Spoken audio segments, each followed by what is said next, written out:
할렐루야, 복음의 관점으로 성경을 살펴보는 시간, 오늘은 데살로니가 전서입니다. 빌립보서, 골로새서를 통하여서 내주하시는 예수 그리스도의 삶을 실제로 살고 누렸던 사도 바울의 삶 속에서 그날이 어떻게 소망되어지는지, 그리스도의 나를 사모하는 삶을 살펴보았습니다. 데살로니가 전서에서도요, 마지막 때의 특징이 어떠하며 우리는 어떻게 깨어서 그날을 준비해야 하는가를 말씀해 주고 계십니다. 이미 주님은 복음서에서 감람산 강화를 통하여서 마지막 때의 징조와 특징을 말씀해 주시면서 우리로 하여금 어떻게 깨어 있을까를 말씀해 주셨잖아요. 종과 주인의 비유, 열처녀 비유, 달란트 비유, 또 양과 염소 비유 등을 통하여서 결론은 우리로 하여금 깨어있으라. 왜냐하면 마지막 때로 갈수록 점점 깨어있을 수 없는 상황으로 마지막 때의 특징이 그렇게 드러난다는 것이죠. 그래서 예수님께서 말씀하실 때 이 마지막 때의 가장 큰 특징 두 가지를 말씀해 주셨어요. 첫째는 노아 시대와 같고 소돔과 고모라 시대 같기 때문에 깨어있기 어렵다, 그렇게 말씀하신 거죠. 노아 시대를 한번 생각해 보세요. 노아가 120년 동안 방주를 지었잖아요. 그래서 눈으로 보았단 말입니다. 그리고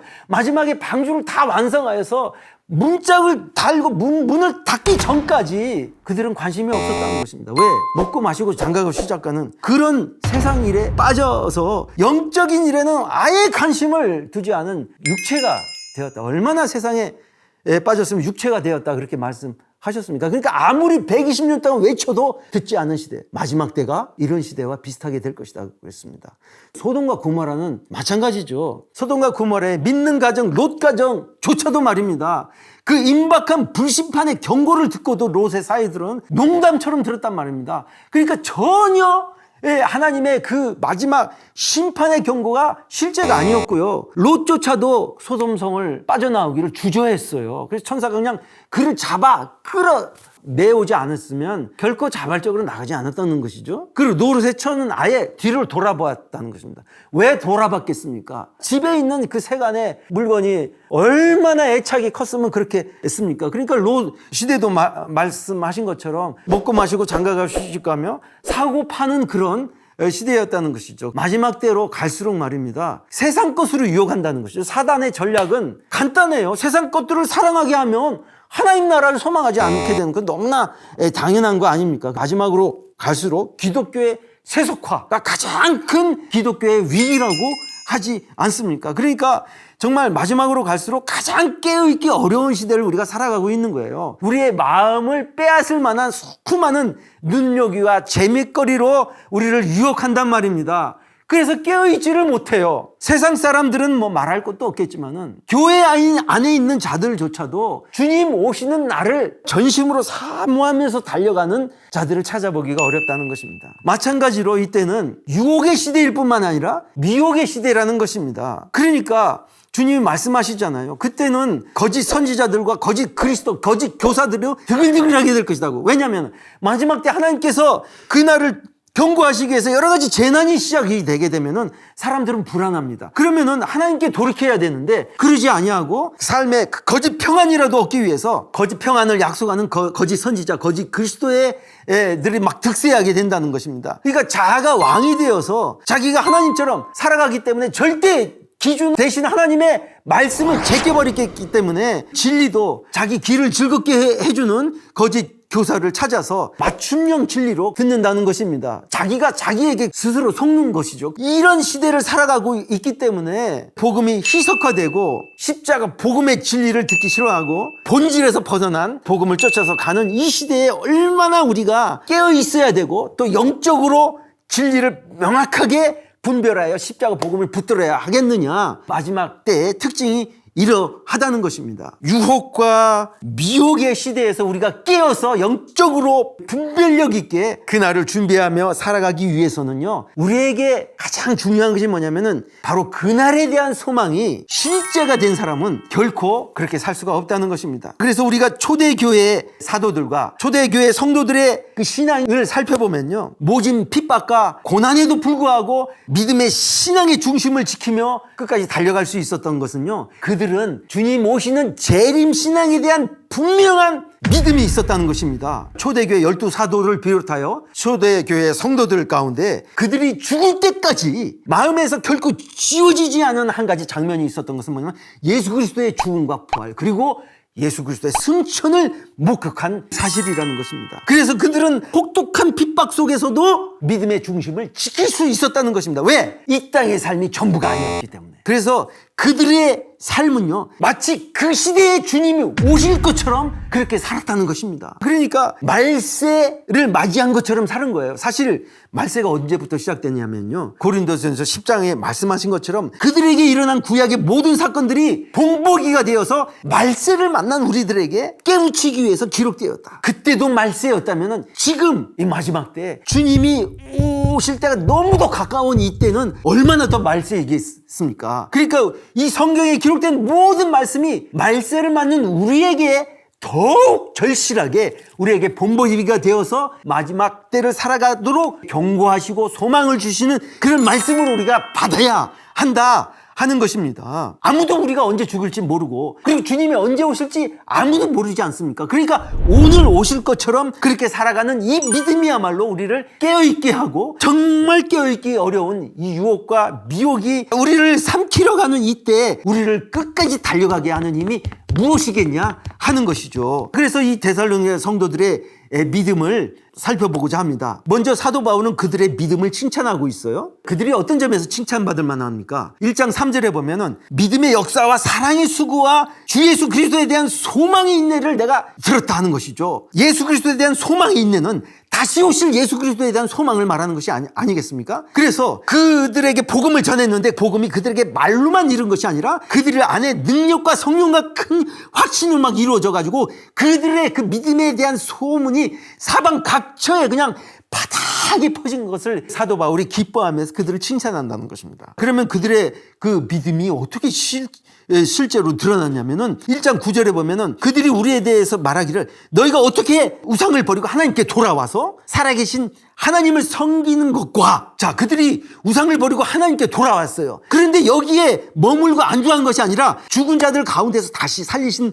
아들이 하늘로부터 강림하실 것을 너희가 어떻게 기다리는지를 말한다. 예수 그리스도를 다시 오시는 소망 가운데로 그 믿음이 더욱 나아갔다는 것입니다. 여러분, 우리에게 있어서 궁극의 소망이 무엇입니까? 소망이 바뀌지 않았다면 우리에게는 사실 바뀐 것이 아무것도 없는 것입니다. 그래서 우리가 살아가는 소망이 이 땅에 있느냐, 그 대상이 하늘에 있는가 하는 것은 삶이 천지차이로 드러날 수밖에 없는 거잖아요. 그러니까 데살로니가 성도를 향한 사도 바울의 기쁨과 소망이 바로 이것이었다는 것입니다. 그래서 2장 19절에 보면은 우리의 기쁨이나 자랑의 면류관이 뭐냐? 그가 강림할 때 우리 주 예수 그리스도 안에 있는 너희가 아니냐 하면서 소망의 그날을 바라보는 시선의 끝이 그날에 맞춰져 있는 것을 우리가 볼 수 있다는 것입니다. 그래서 이 재림 신앙으로 살아가고 있는 데살로니가 성도들에게 그날에 대한 소망을 더욱 불어주기 위해서 주님이 어떻게 오시며 우리가 어떻게 주님을 맞이해야 될 것인가를 데살로니가 전서에서 자세하게 풀어 설명해 주고 있다는 것입니다. 먼저 재림하시는 주님의 모습은요, 초림 때와는 다르다는 것입니다. 4장 16절에 보면은 주께서 호령과 천사장의 소리와 하나님의 나팔 소리로 신이 하늘로부터 강림하신다고 했습니다. 예수님의 초림 때는 말이죠, 주님이 구속 역사를 완성해야 됐기 때문에 사람으로 오셔야 하셔서 아이의 모습으로 겸손하게 베들레헴 마구간에 조용히 오셨습니다. 그래서 천사의 그 메시지를 몇몇의 목자들밖에 듣지는 못했어요. 그러나 재림하실 때는 말입니다, 심판주로서 모든 지구상에 거하는 자들이 알아듣도록 우주적인 징조가 임하게 됩니다. 해가 어두워지고 달이 빛을 내지 아니하고 별들이 막 떠들치면서 천지가 진동하면서 주님이 오시게 되는 것을 모든 사람이 보게 된다는 것입니다. 그리고 이때 일어나는 일이 어떤 일이냐면요, 4장 13절에부터 보면은 예수님께서 죽었다가 다시 오실 때요, 자는 자들을 주님이 함께 데리고 온다는 것입니다. 주님 오실 때 우리가 살아있다면 우리가 죽은 자보다 결코 앞서지 못하는 것은 먼저 죽은 자들을 주님이 일으킨단 말입니다. 아담 이래 죽었던 모든 자들을 다 일으키시는데 먼저 심판의 부활로 부활할 자가 있고 영생의 부활로 부활할 자를 데리고 주님께, 그리스도께 속한 자들을 함께 주님이 대동하고 이 땅에 재림하실 때, 그러면 살아남은 우리는 아직 죽지 않았는데 어떻게 주님을 맞이하게 됩니까? 여기서 주님이 말씀하시기를 살아남은 자도 4장 17절에 보면 구름 속으로 끌어올려 공중에서 주님을 영접하게 한다는 것입니다. 그리하여 우리가 항상 주님과 함께 있으리라. 죽어서 무덤에 묻히고 그럴 시간이 없는 거예요. 살아있는 그 모습으로 부활의 모는 그냥 확 바뀌어버리는 것이죠. 마치 엘리야가 올라가듯이 말입니다. 확 잡아채가지고 우리를 공중에서 주님을 맞이하게 된다는 것입니다. 그러니까 이 말로 서로를 위로하라 그렇게 말씀하십니다. 우리에게 진정 위로가 되는 말씀은 어떤 말씀입니까? 초대교회 성도들에게는 이 말씀이 위로가 됐다는 것입니다. 우리가 만일 살아서 우리 시대에 주님이 오신다면 우리는 육체의 죽음을 경험할 필요가 없습니다. 무덤에 묻힐 필요도 없고 화장할 필요도 없이요. 그럴 틈이 없어요. 공중에서 영광의 몸으로 부활한 태로 주님을 맞이하게 된다는 것입니다. 우리는 이 날을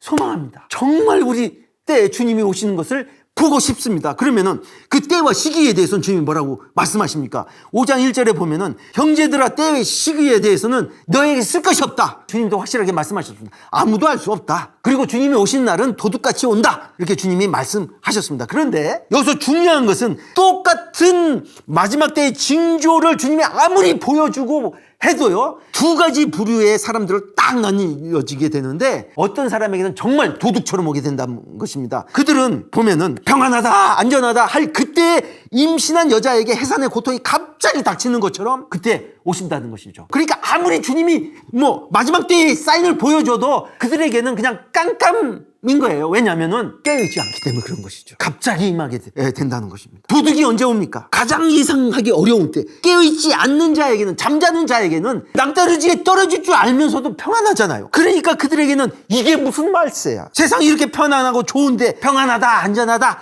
할 그때 갑자기 찾아오는 멸망이라는 것입니다. 그런데 깨어있는 자는 그렇게 오지 않는다. 5장 4절에 보면 형제들아 너희는 어둠에 있지 아니하니 그날이 도둑같이 너에게 임하지 않는다. 할렐루야. 너희는 다 빛의 아들이요 낮의 아들이다. 밤이나 어둠에 속하지 아니하였기 때문에 우리는 오직 정신을 차여 깨어있을 것이다. 자는 자들은 자게 하고 우리는 낮에 속하였으니까 낮이고 밤이고 새벽이고 우리는 주인을 기다리는 종처럼 허리를 띠고 수건을 가지고 주님을 성질 준비로 기다리고 있기 때문에 언제 오셔도 우리는 주님을 맞이할 수 있다는 것입니다. 할렐루야. 그러니까 그 깨어있는 자의 특권이 뭐냐면요, 정확한 날짜는 모르지만 주님이 얼마나 가까이 왔는가 그 발걸음 소리를 들을 수 있다는 겁니다. 이런 자의 삶이 어떻게 드러나겠습니까?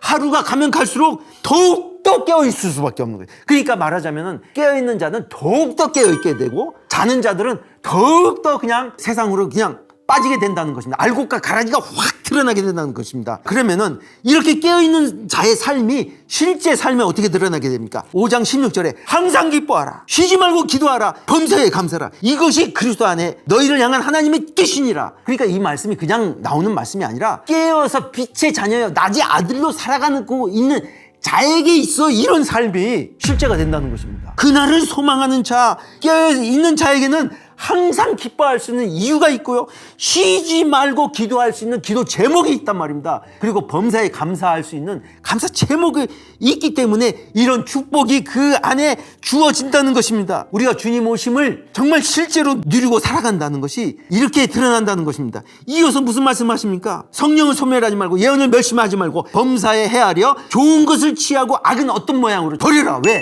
그날에 우리가 주님 앞에 서야 되기 때문에. 결론적으로 이런 삶을 우리가 그날을 준비하여 가다 보면 우리 안에 주님이 이루시는 것은 두 가지 열매를 맺게 하시는데 그것은 형제 사랑의 열매요, 그리고 거룩함의 열매라는 것입니다. 3장 12절에 보면 너희 피차간의 모든 사람에 대한 사랑이 더욱 많아 넘치게 한다. 그리고 4장 3절에 보면은 하나님의 뜻은 이것이니 너희의 거룩함이다. 음란함을 버려라. 하나님이 우리를 부르신 목적이 부정케 함이 아니요 거룩게 하셔서 결론적으로 주님이 모든 성도들과 함께 강림하실 때 우리 하나님 앞에 거룩하고 흠이 없이 드러나셔서 우리가 들어가게 될 그 천국의 속성이 바로 하나님의 거룩과 그리고 하나님의 사랑이 충만하는 그곳에서 영원히 주님과 함께 사는 삶으로 살아가도록 이 땅에서 살아갈 때 우리의 그 삶을 내면이 빚어지도록 깨어 기도하며 살아가게 한다는 것입니다. 깨어있기 가장 힘든 이 마지막 때를 살아가고 있는 저와 여러분, 우리 함께 깨어서 그날을 향해 달려갑시다. 세상을 사랑하면서 하나님 나라 그날을 소망할 수 없습니다. 가장 깨어있기 힘든 이때에 노아 시대와 같고 소돔과 고모라 같은 이 시대에 우리는 더욱 깨어서 데살로니가 성도에게 주셨던 이 말씀을 우리의 위로로 삼고 그날을 향해 힘차게 달려가는 저와 여러분이 됐으면 좋겠습니다. 감사합니다.